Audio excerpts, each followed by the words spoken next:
క్రీస్తునాథుని యందు ప్రియులకు సహోదరులారా, అతి పరిశుద్ధుడగు దేవాది దేవుని యొక్క గొప్ప నామం పేరిట మీకు ఆశీర్వాదము కలుగుగాక. ఈరోజు ఈ యొక్క దైవ వాక్య సందేశము ద్వారా దేవుడు మిమ్మలను అమితముగా ఆశీర్వదిస్తున్నాడు. సామాన్య కాలపు 18వ ఆదివారమును మనం ప్రవేశించాం. ఈనాటి పరిశుద్ధ గ్రంథ వాక్కులు మన జీవితంలో సంపాదన గురించి, ఐశ్వర్యమును కూడబెట్టుట గురించి, ఈ ధనమును గురించి మనము తెలుసుకోవాల్సిన కొన్ని విషయాలు ఈరోజు ప్రస్తావించడం జరుగుతుంది. ఈ ధనము ఐశ్వర్యం పట్ల మన ప్రవర్తన ఎలా ఉండాలి? పరిశుద్ధ వాక్కు చెబుతుంది, అన్ని అనర్థాలకు మూలము కారణము ధనమే అని తిమోతి గారు రాసినటువంటి మొదటి లేఖలో చెప్పబడుతుంది. అదేవిధంగా మన యొక్క దృక్పథంలో ఆలోచన చేస్తే ఒక సౌకర్యవంతమైన జీవితానికి ధనం అవసరమే, ముఖ్యమైనది. మరి ధనము ఒక పక్క ముఖ్యమని చెప్పబడుతున్నది, ఇంకో పక్క ఇదే ధనము అనర్థానికి కూడా దారితీస్తుంది అని చెప్పబడుతున్నది. మరి ఈ రెండింటి మధ్య ఒక సమతుల్యతను, ఒక బ్యాలెన్స్ని ఏర్పాటు చేసుకునేటువంటి క్రమంలో ఈనాటి వాక్కు మనల్ని నడిపిస్తూ ఉన్నది. ప్రియులకు సహోదరులారా, ఈనాటి మొదటి పట్టణము ఉపదేశకుని గ్రంథం నుంచి చదువుతాను. ఈ గ్రంథ రచయిత క్రీస్తు పూర్వ 3వ శతాబ్దానికి చెందిన వ్యక్తి. ఇతడు ఒక యూదా జ్ఞాని, ముఖ్యముగా అనుభవపూర్వకమైన జ్ఞానము అమితముగా కలిగినటువంటి ఒక వ్యక్తి. ఇతని ఆలోచనలు మానవ సంపాదనకు, ఆస్తిపాస్తుల కూడబెట్టేటువంటి విధానానికి భిన్నంగా ఆలోచిస్తున్నాడు. అతడు తెలియచేయాలనుకున్నటువంటి జ్ఞాన సత్యం ఏదైతే ఉందో దాన్ని తెలియచెప్పడానికి ఒక ప్రత్యేకమైన పదాన్ని అతడు జోడిస్తాడు. అది ఏమనగా వ్యర్థము అనేటువంటి మాట. ఈ వ్యర్థము అనేటువంటి మాట అది అనర్థమని వేసుకోవచ్చు, ఒక ఆడంబరమని వేసుకోవచ్చు. కానీ ప్రాచీన భాషల్లో ఈ పదము, ఈ ఒరిజినల్ పదం యొక్క భావాన్ని మనం పరిశీలన చేస్తే దాని అర్థము ఒక గాలి వెంబడి పడుట. గాలి వెంబడి పడుట అంటే ఏంటండి? నీతో పాటుగా ఒక చల్లని గాలి వీస్తూ ఉన్నప్పుడు దాన్ని పట్టుకోవడానికి దాని వెనకంబడి పరిగెత్తడం. అసలు అది ఎటు నుంచి ఎటు పోతుందో కూడా మనం మన కంటితో చూడలేము. అటువంటిది నువ్వు పట్టుకోలేవు. అటువంటి స్థితిలో ఉన్నటువంటి గాలి వెంబడి నువ్వు పరిగెత్తడం వంటిది. అంటే ఇది ఉపయోగము లేనటువంటిది. నీవు గాలిని పట్టుకోలేవు, అదేవిధంగా దాని వెనుకబడి ఎంత దూరం వెళ్ళినా కూడా నీకు ఉపయోగం అనేది లేదు. ఈ ఉపదేశకుడు ప్రతిసారి ఈ వ్యర్థము అనేటువంటి మాటను జోడించడంలో ఈ భావం ఉంది. అనగా ఒక నిష్ప్రయోజనంగా మన జీవితాన్ని మనము వెల్లదీస్తూ ఉంటాము. సో అటువంటి ఒక ఉద్దేశాన్ని మనం ముందు చూస్తున్నారు. అంటే ఈ జీవితంలో అనేక సార్లు మనము మన ప్రవర్తనలోనూ, జీవన విధానాల్లోనూ పట్టుకోలేనటువంటి దానికోసము, లేక మన యొక్క కంటికి కనబడినటువంటి దీనికోసము, ఒక వ్యర్థమైన దానికోసము మనం పోరాడుతూ ఉన్నాము. దానిలో ప్రధానంగా అతడు ఈరోజు మనకు తెలియచేసే విషయము ఈ సంపాదనను కూడబెట్టేటువంటి ఒక ఆలోచన నుంచి, ఒక పని గురించి అతడు అంటున్నాడు. ఈ సంపాదన ఇలా కూడబెట్టి తర్వాత వారసులకు ఇవ్వడం అది కూడా వ్యర్థమే. దాన్ని సంపాదించుకొని అనుభవించేటువంటి ఆ పూర్తులకు కూడా అది వ్యర్థమే. ఎందుకంటే వారు మూర్ఖులైపోతున్నారు. పెద్దవాళ్ళు అనేవాళ్ళు ఒక మాట, అన్నీ ఉన్నవాడికి అరగని బాధ, ఏమీ లేని వాడికి ఆకలి బాధ. అన్నీ ఉన్నవాడు ఆ డబ్బుతో ఏం చేయాలో తెలియక ఆ డబ్బుతోనే సమస్య వస్తుంది.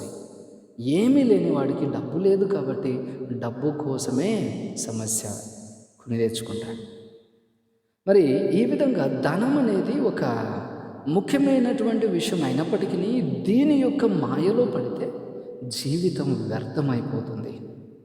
అలాని ఈ ధనము, ఈ ఐశ్వర్యము నిజంగా పూర్తిగా నిష్ప్రయోజనం చెప్పడానికి లేదు. నిజానికి మనము పొందుకునేటువంటి ఐశ్వర్యం అంతా దేవుడిచ్చేది.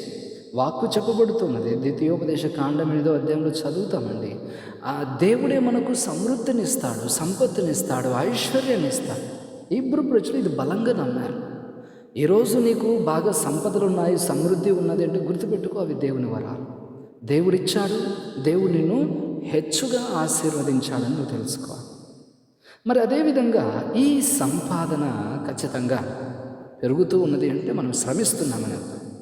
పౌలు గారు చెప్తారు, తెస్సలోనికీయులకు రాయబడినటువంటి 2వ లేఖ 3వ అధ్యాయం 10వ వచనంలో చెప్పబడుతున్నది, పని చేయని వాడు భోజనమునకు అనర్హుడు. నిజంగా నీవు కడుపు నిండా భోజనం చేయాలి అంటే ఫస్ట్ శ్రమించాలి.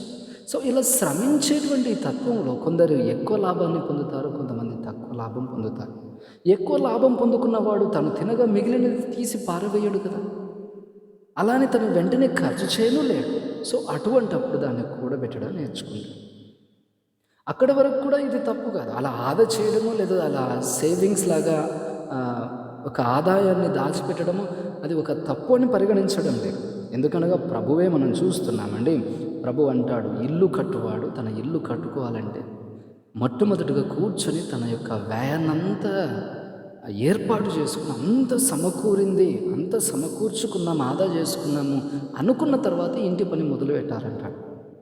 అదేవిధంగా మనం చూస్తాం, ప్రభు 5,000 మందికి ఆహారం పెట్టినప్పుడు మిగిలిపోయిందని పారవేయలేదు. అంతా కూడా పోగు చేసి 12 గంపల్లో ఆదా చేశారు. అంటే ఏది వేస్ట్ కానివ్వట్లేదు. సో ఉన్నది మిగిలింది మనం ఆదా చేస్తాం, సేవింగ్ చేస్తాం, మంచిది. అక్కడ వరకు తప్పు కాదు. అసలైన తప్పు ఎక్కడ వస్తుంది? ప్రభు అంటున్నాడు లూకా శుభవార్త 12వ అధ్యాయం 15వ వచనం, జాగరూకత వహింపుడు ఎట్టి లోభమునకు లోను కాకూడదు. మానవ జీవితము సిరి సంపదల సమృద్ధిలో లేదు. నీ జీవితంలో సంపదలు వస్తాయి, నీ కష్టపడిన దానికి లాభాలు వస్తాయి, సమృద్ధిని పెట్టుకోవచ్చు. కానీ గుర్తుంచుకో, నీవు లోబిగా మారిపోవద్దు. ఓన్లీ ఈ యొక్క డబ్బును సంపాదించేటువంటి ఒక ఆలోచనలోనే కూరుకొని పోయి బతుకోదు. దాన్ని ఇంత పరులకు పంచకుండా నువ్వు తినకుండా అంతా కూడా పెట్టుకోవాలనుకుంటే అది లోభము, అది నీకు మంచిది కాదు. పైగా నీకు సంపదలు వస్తున్నాయి కాబట్టి జీవితమే సంపదల్లో ఉందని అనుకుంటున్నావా? మళ్ళీ అది కూడా కాదు. అందుకే ప్రభు అంటున్నాడు, మానవ జీవితము సిరి సంపదల్లో లేదా, సిరి సంపదలు లేదా. అంటే ఈ ధనము ఈ ఘనము ఏదైనా కానీ మన జీవితానికి భరోసా ఇవ్వలేము. అందుకని ఒక లోబి తాను తినక పక్కనవాడికి పెట్టక ఆ సమృద్ధినంతా ఏం చేస్తాడు? తన తర్వాత వాళ్ళకు వచ్చేసి ఇచ్చి పోవాల్సి వస్తుంది. ఆ తర్వాత వాళ్ళు ఇంత సంపదను సరిగా ఉపయోగించుకోలేక మూర్ఖులవుతారు, లేదా వ్యసనపరులై జీవితాన్ని పాడు చేసుకుంటారు. కాబట్టి నీవు సంపాదించేటువంటి ధనము ఐశ్వర్యము నీ జీవితానికి కానీ తర్వాత వాళ్ళ జీవితానికి కానీ భరోసాను ఇవ్వలేవు. అదే విధముగా ఈనాటి సువిశేషంలో చదువుతున్నాము, ప్రభు ఒక ఉపమానం చెప్తున్నాడు. ఒక ధనవంతుడు తనకు చక్కగా పంటలు పండాయి, లాభం బాగొచ్చింది కాబట్టి తనకుండేటువంటి గిడ్డంగులన్నింటినీ పెద్దగా చేసి సంపదలన్నీ కూడబెడుతున్నాడు. సో చాలా డబ్బు ఉంది, చాలా ధాన్యం ఉంది, నేను జీవితకాలం సంతోషంగా బ్రతకొచ్చని అనుకుంటున్నాడు. ఇదిగో నా ప్రాణం నువ్వు ఇక్కడి నుంచి సంతోషంగా బ్రతుకు అని తనకు తాను చెప్పుకుంటున్నాడు. అంటే ఇప్పుడు అతడు ఎంతగానో సంపాదించిన తర్వాత ఇప్పుడు పూర్తిగా విశ్రాంతి తీసుకొని సుఖాన్ని అనుభవించాలి అని అతడు ఒక ఆలోచన విధానాన్ని కనబరుస్తూ ఉన్నాడు. ఇదేదో పదవి విరమణ కాదు. పదవి నుంచి విరమించిన తర్వాత పనికి పోవాల్సిన పని లేదనడానికి. ఇది జీవితంలో ధనం అవసరము, అదేవిధంగా జీవితంలో శ్రమ అవసరము, అదేవిధంగా జీవితంలో విశ్రాంతి అవసరం. అంతేగాని ఈ వ్యక్తిలాగా నేను ఇప్పటి వరకు కష్టపడి ఇంత కూడా పెట్టాను, ఇక మీదట కష్టపడకుండా పూర్తిగా సుఖం అనుభవిస్తాను అనుకుంటే అది వ్యర్థము, అది సాధ్యం కాదు. జీవితం అంటేనే అన్ని కోణాలను సమపాలలో అనుభవించాలి. ధనమును అనుభవించాలా, జీవితంలో కష్టమును అనుభవించాలా, విశ్రాంతిని కావాలా, అదేవిధంగా సరైన పోషణను సంపాదించుకోవాలి. ఏమీ తినకుండా అదేవిధంగా అంత కూడబెట్టుకుంటూ ఒకానొక స్థితి నుంచి ఎంజాయ్ చేద్దాము, సంతోషంగా జీవిస్తాము అంటే అది సాధ్యపడదు. కొన్నిసార్లు కొంతమంది అలాగే చేస్తారండి. రేయనక పగలనక కష్టపడి చెమటోడ్చి నిద్ర లేక ఉద్యోగాలు చేస్తూ సంపాదన చేస్తారు. అంత సంపాదించి తర్వాతైనా ప్రశాంతంగా ఉంటారంటే లేదు. ఒక వయసుకు వచ్చినాక అనేక రోగాల బారిన పడిపోతారు. అప్పుడు ఏమవుతుంది? ఇక్కడ సంపాదించినంత మళ్ళీ తీసుకుపోయి హాస్పిటల్లో పెట్టాల్సి వస్తుంది. ఇంకా నువ్వు అనుభవించింది ఎప్పుడు? ఇంకా నీ జీవితంలో ఎప్పుడు? అందుకే జీవితంలో కష్టపడేటువంటి సమయము ఉంటుంది, ప్రతిరోజు పోషించుకోవాల్సిన సమయం ఉంది, విశ్రాంతి తీసుకోవాల్సిన సమయం ఉంది. అన్నీ సమపాలలో చేసుకోగలిగితేనే జీవితంలో ఒక సంపూర్ణమైనటువంటి జీవితాన్ని మనం అనుభవిస్తాం. అదే విధముగా ఈ సంపాదన విషయంలో అనేక సార్లు నేను ఎంత కూడబెట్టి నా తర్వాత వాళ్ళకి ఇస్తున్నామని చెప్పుకునే దాంట్లో గొప్ప ఏం లేదు. అలా చేయడం వల్ల నీ తర్వాత తరాన్ని నువ్వు మూర్ఖులను చేస్తున్నావు. దానికంటే ముఖ్యంగా వారిని కూడా నీ స్థాయిలో శ్రమించే వ్యక్తులుగా మార్చుకోవాలి. మూర్ఖత్వము వారి యొక్క జీవన విధానం కాకూడదు. అంటే ఈ సృష్టి ఏదైతే దేవుడు చేశాడో మనకు కావాల్సిన సమృద్ధి అంతా ఉంది. నీవు ఎలా నీ జీవితానికి సంపాదించుకోగలిగావో నీ తర్వాత వాళ్ళకు కూడా అది నేర్పించాలి. ఆ విధంగా సంపాదన చేయగలిగేటువంటి ఒక విధానం. అయినా కూడా ఈ విషయం ఇది చెప్తూ ఉన్నప్పటికీ నువ్వు తెలుసుకోవాల్సిన ఇంకొక ముఖ్యమైన విషయం ఏంటి అంటే, నువ్వు ఈ లోకంలో సృష్టించబడింది నువ్వు ఎంత సంపాదించావో లేదా ఎన్ని మేడలు కట్టావో అనేటువంటి విషయం చెప్పడానికి కాదు. ఈ జీవితం నువ్వు ఎంత సంతోషంగా బ్రతుకుతున్నావు, ఉన్నంతలో ఎంత ఆనందంగా బ్రతుకుతున్నావు అనేటువంటిదే ముఖ్యమైన విషయం. దేవుడు ఈ లోకంలో మన జీవితాల గురించి కోరుకునేటువంటి ముఖ్యమైన విషయము మనం సంతోషంగా ఉండాలి. కష్టంలోనైనా, లేమిలోనైనా, సంపదల్లోనైనా, ఎటువంటి పరిస్థితుల్లోనైనా తృప్తిగా బ్రతకడం నేర్చుకోవాలి. దేవుడు అదే కోరుకుంటాడు. అందుకే చూడండి, ప్రభువు ఒక మానవుని ఈ లోకంలో సృష్టించడానికి ముందు ఫస్ట్ లోకాన్ని సృష్టించాడు. ఎందుకంటే ఈ లోకము, ఈ ప్రపంచమే అతని అవసరాలను తీరుస్తుంది. కాబట్టి ఫస్ట్ అతని అవసరాలు కావలసినవన్నీ సమకూర్చిన తర్వాత మానవుణ్ణి సృష్టించాడు దేవుడు.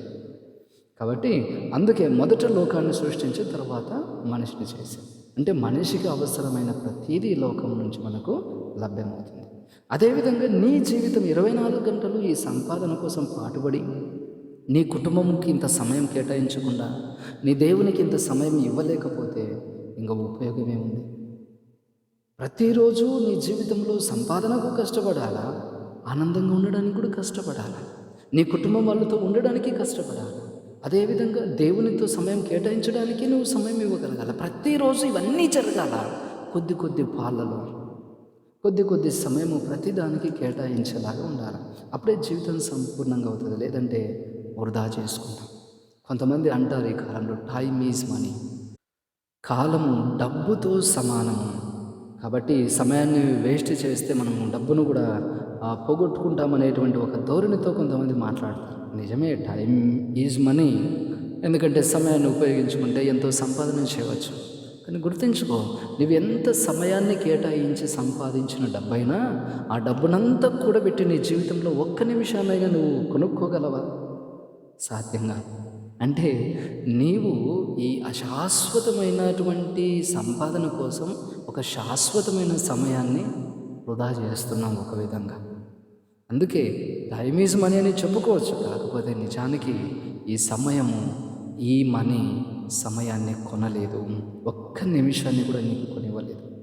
అందుకే వాక్కు చెబుతుంది ఈనాటి 2వ పట్టణంలో కొలస్సీలకు రాయబడిన లేఖ 3వ అధ్యాయము 2వ వచనం చెప్పబడుతుంది, కనుకనే మీ మనస్సులను పరలోకమందుండు వస్తువులపైన లగ్నం చేయండి. ఒక శాశ్వతమైన వాటిపై లగ్నం చేయండి.